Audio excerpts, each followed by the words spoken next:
Chapter 47. The Dappled Grays. The Baron, followed by the Count, traversed a long series of apartments, in which the prevailing characteristics were heavy magnificence and the gaudiness of ostentatious wealth, until he reached the boudoir of Madame Danglars, a small octagonal-shaped room, hung with pink satin, covered with white Indian muslin.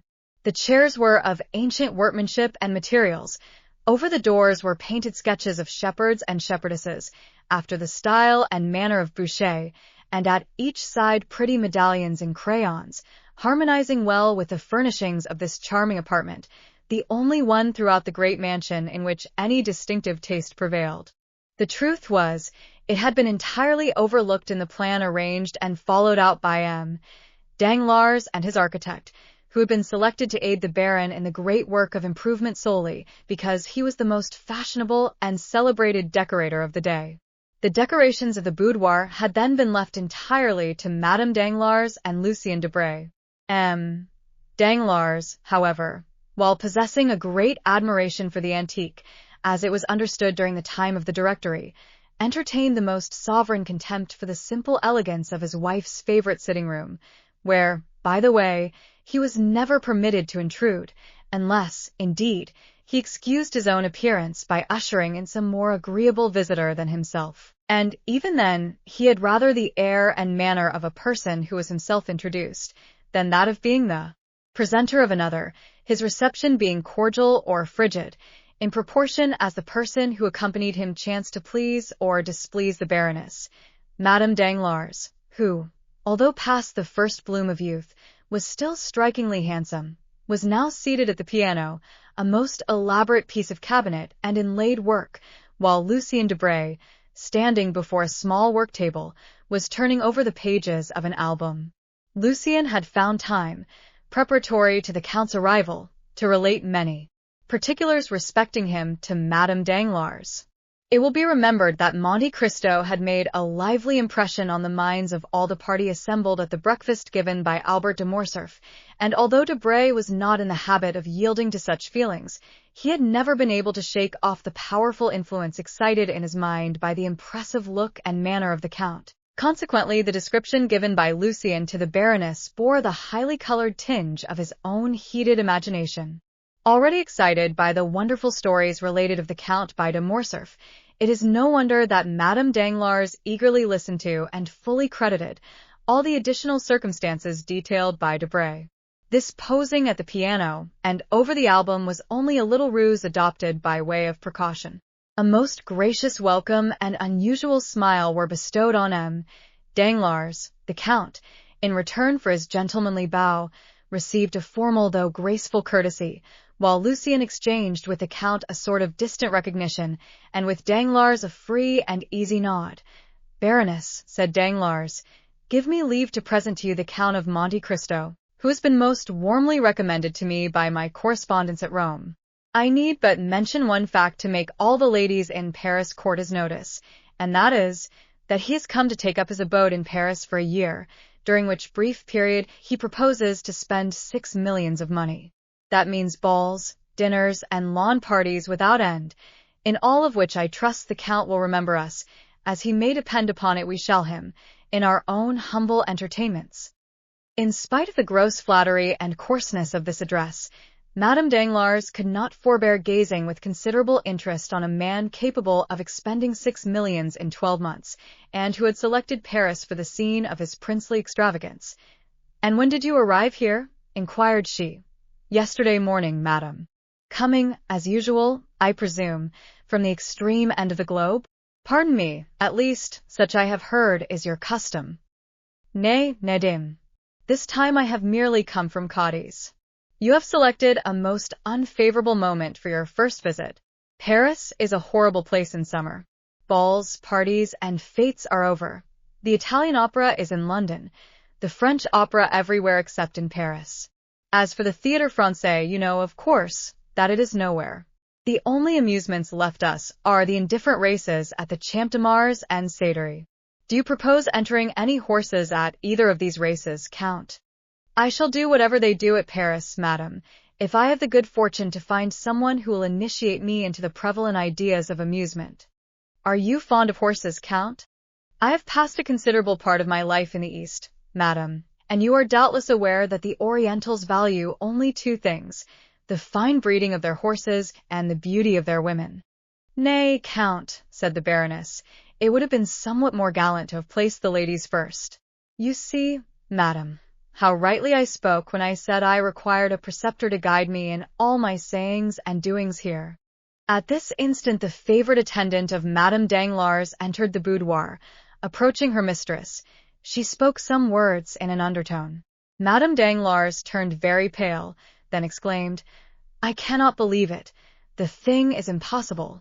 I assure you, madam, replied the woman, it is as I have said. Turning impatiently towards her husband, Madame Danglars demanded, Is this true? Is what true, madam? Inquired Danglars, visibly agitated. What my maid tells me. But what does she tell you? That when my coachman was about to harness the horses to my carriage, he discovered that they had been removed from the stables without his knowledge. I desire to know what is the meaning of this. Be kind enough, madam, to listen to me, said Danglars. Oh, yes, I will listen, monsieur, for I am most curious to hear what explanation you will give. These two gentlemen shall decide between us. But, first, I will state the case to them. Gentlemen, continued the Baroness, among the 10 horses in the stables of Baron Danglars are 2 that belong exclusively to me, a pair of the handsomest and most spirited creatures to be found in Paris. But to you, at least, Debray, I need not give a further description, because to you my beautiful pair of dappled grays were well known.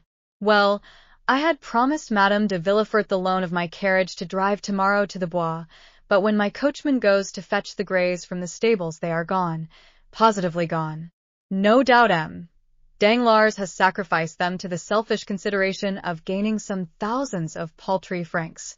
Oh, what a detestable crew they are, these mercenary speculators. Madam, replied Danglars, the horses were not sufficiently quiet for you. They were scarcely 4 years old, and they made me extremely uneasy on your account. Nonsense, retorted the Baroness. You could not have entertained any alarm on the subject, because you are perfectly well aware that I have had for a month in my service the very best coachman in Paris. But, perhaps, you have disposed of the coachman as well as the horses? My dear love, pray do not say any more about them, and I promise you another pair exactly like them in appearance, only more quiet and steady. The Baroness shrugged her shoulders with an air of ineffable contempt, while her husband, affecting not to observe this unconjugal gesture, turned towards Monte Cristo and said, Upon my word, Count, I am quite sorry not to have met you sooner. You are setting up an establishment, of course? Why, yes, replied the Count. I should have liked to have made you the offer of these horses. I have almost given them away, as it is. But, as I before said, I was anxious to get rid of them upon any terms. They were only fit for a young man. I am much obliged by your kind intentions towards me, said Monte Cristo, but this morning I purchased a very excellent pair of carriage horses, and I do not think they were dear. There they are. Come, Debray, you are a connoisseur, I believe. Let me have your opinion upon them. As Debray walked towards the window, Danglars approached his wife. I could not tell you before others, said he in a low tone, the reason of my parting with the horses, but a most enormous price was offered me this morning for them. Some madman or fool, bent upon ruining himself as fast as he can, actually sent his steward to me to purchase them at any cost, and the fact is, I have gained 16,000 francs by the sale of them.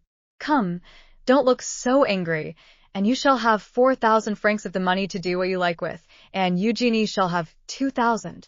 There, what do you think now of the affair? Wasn't I right to part with the horses? Madame Danglars surveyed her husband with a look of withering contempt. Great heavens! Suddenly exclaimed Debray. What is it? Asked the Baroness. I cannot be mistaken. There are your horses. The very animals we were speaking of, harnessed to the Count's carriage. My dappled grays, demanded the Baroness, springing to the window. 'Tis indeed they, said she. Danglars looked absolutely stupefied. How very singular, cried Monte Cristo with well-feigned astonishment. I cannot believe it, murmured the banker.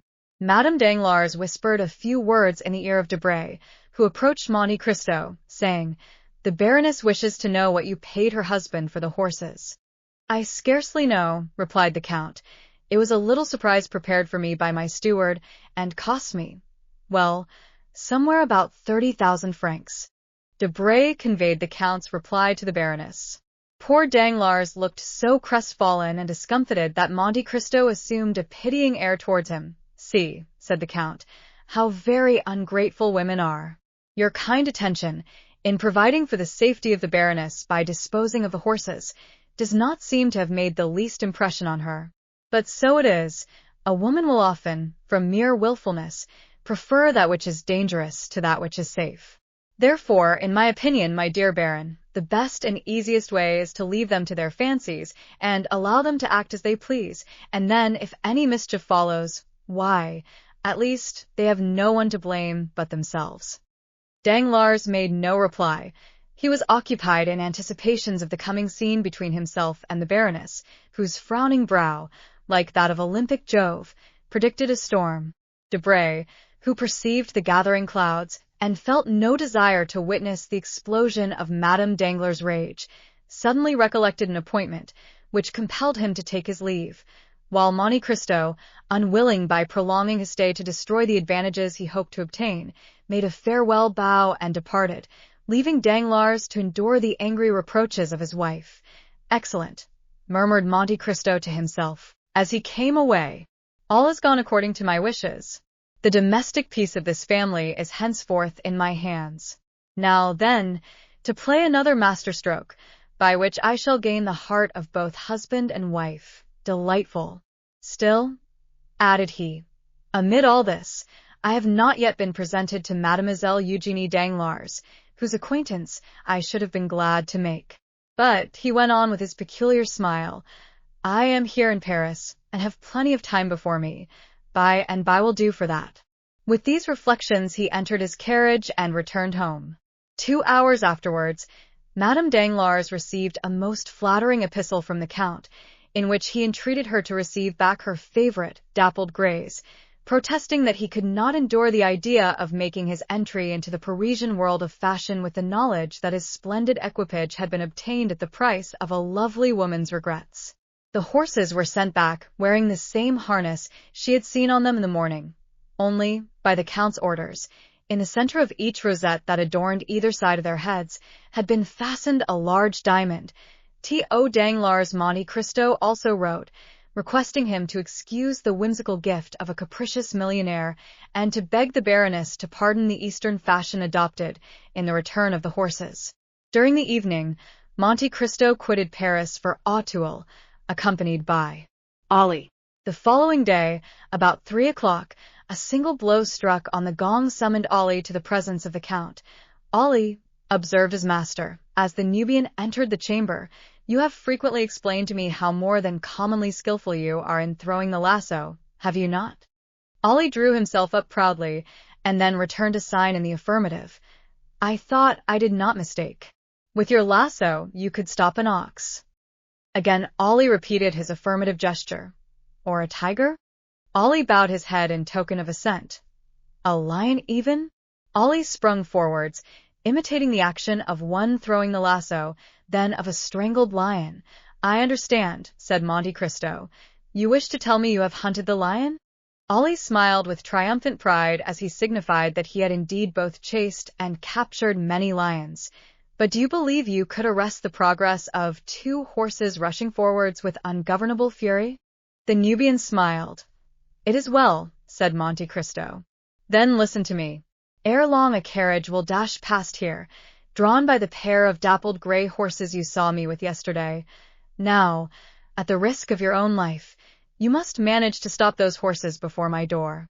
Ollie descended to the street, and marked a straight line on the pavement immediately at the entrance of the house, and then pointed out the line he had traced to the Count, who was watching him. The Count patted him gently on the shoulder, his usual mode of praising Ollie, who, pleased and gratified with the commission assigned him, walked calmly towards a projecting stone forming the angle of the street and house, and, seating himself thereon, began to smoke his chibouque, while Monte Cristo re-entered his dwelling, perfectly assured of the success of his plan. Still, as 5 o'clock approached, and the carriage was momentarily expected by the Count, the indication of more than common impatience and uneasiness might be observed in his manner. He stationed himself in a room commanding a view of the street, pacing the chamber with restless steps, stopping merely to listen from time to time for the sound of approaching wheels, then to cast an anxious glance on Ollie. But the regularity with which the Nubian puffed forth the smoke of his chibouque proved that he at least was wholly absorbed in the enjoyment of his favorite occupation. Suddenly a distant sound of rapidly advancing wheels was heard, and almost immediately a carriage appeared, drawn by a pair of wild, ungovernable horses. While the terrified coachman strove in vain to restrain their furious speed, and the vehicle was a young woman and a child of about 7 or 8 clasped in each other's arms. Terror seemed to have deprived them even of the power of uttering a cry. The carriage creaked and rattled as it flew over the rough stones, and the slightest obstacle under the wheels would have caused disaster, but it kept on in the middle of the road, and those who saw it pass uttered cries of terror.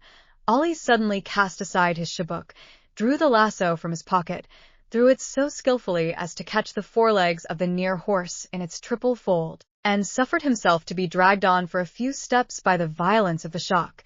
Then the animal fell over on the pole, which snapped, and therefore prevented the other horse from pursuing its way. Gladly availing himself of this opportunity, the coachman leaped from his box, but Ollie had promptly seized the nostrils of the second horse, and held them in his iron grasp, till the beast, snorting with pain, sunk beside his companion.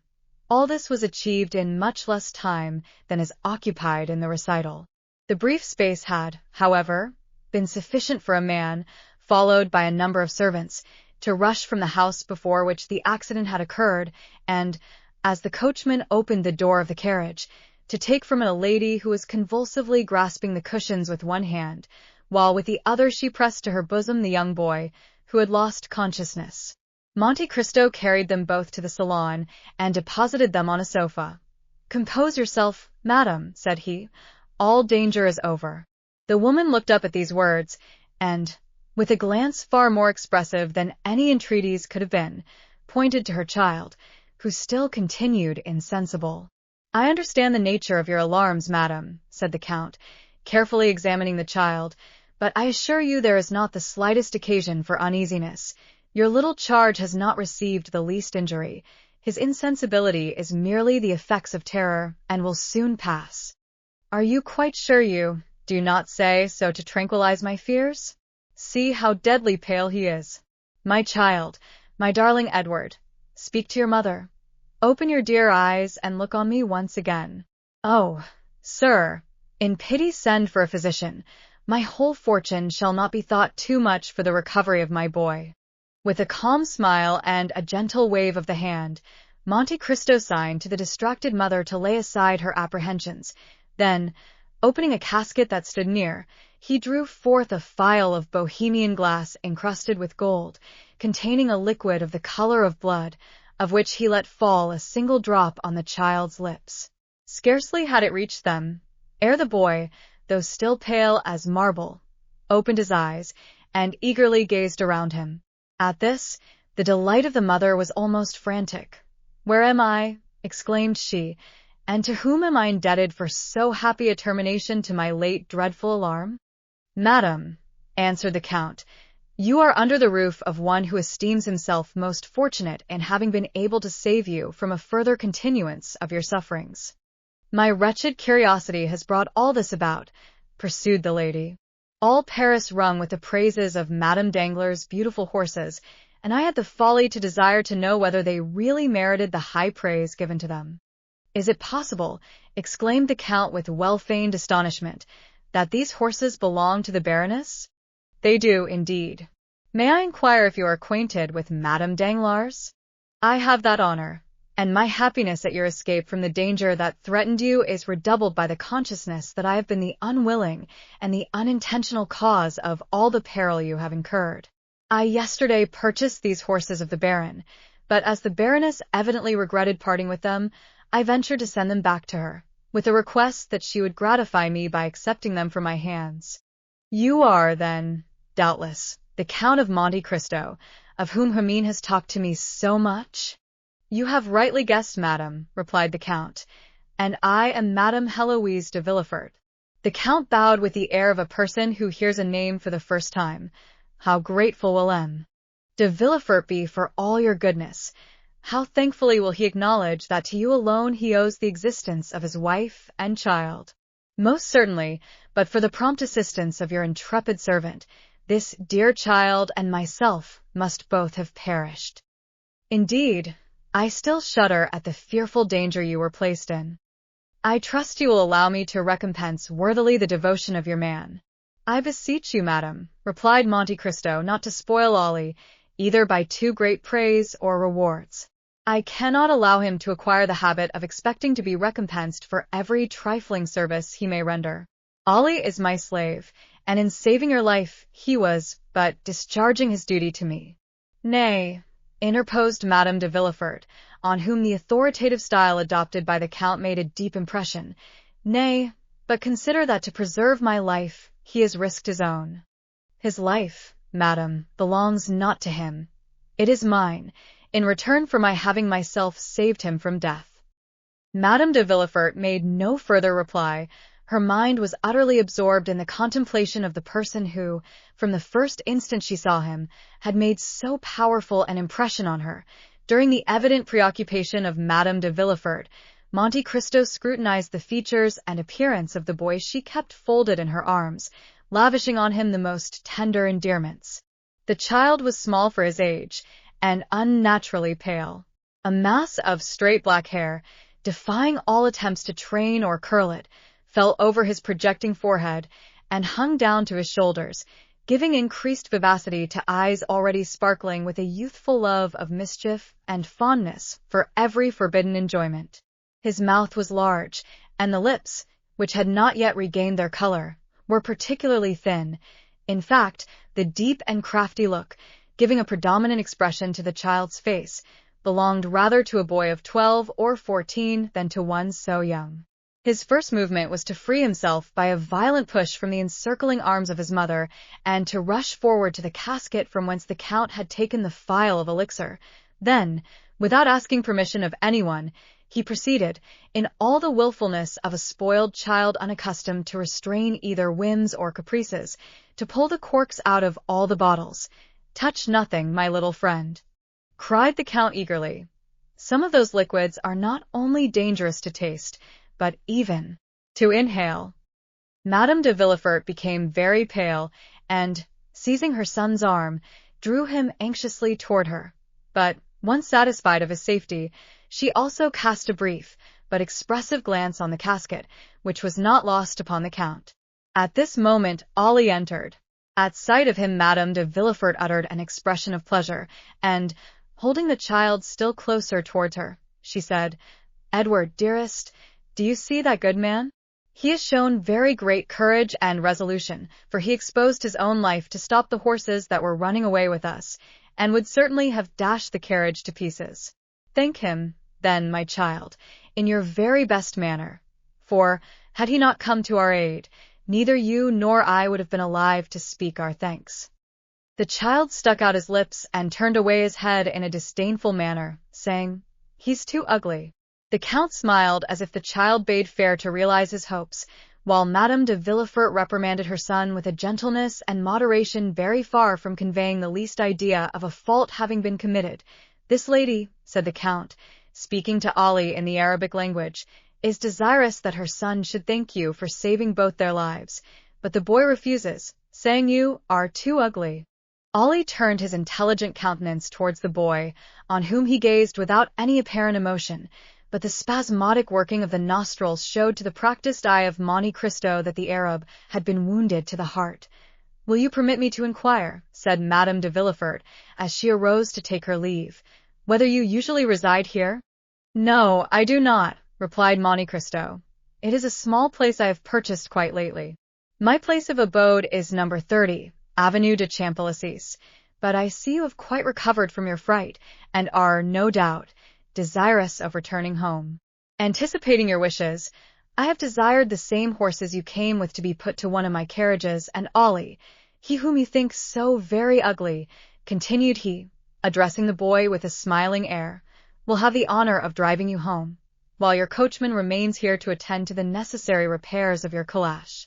As soon as that important business is concluded, I will have a pair of my own horses harnessed, to convey it direct to Madame Danglars." "I dare not return with those dreadful horses," said Madame de Villefort. "You will see," replied Monte Cristo, "that they will be as different as possible in the hands of Ollie. With him they will be gentle and docile as lambs." Ollie had, indeed, given proof of this, for, approaching the animals, who had been got upon their legs with considerable difficulty, he rubbed their foreheads and nostrils with a sponge soaked in aromatic vinegar, and wiped off the sweat and foam that covered their mouths. Then, commencing a loud whistling noise, he rubbed them well all over their bodies for several minutes.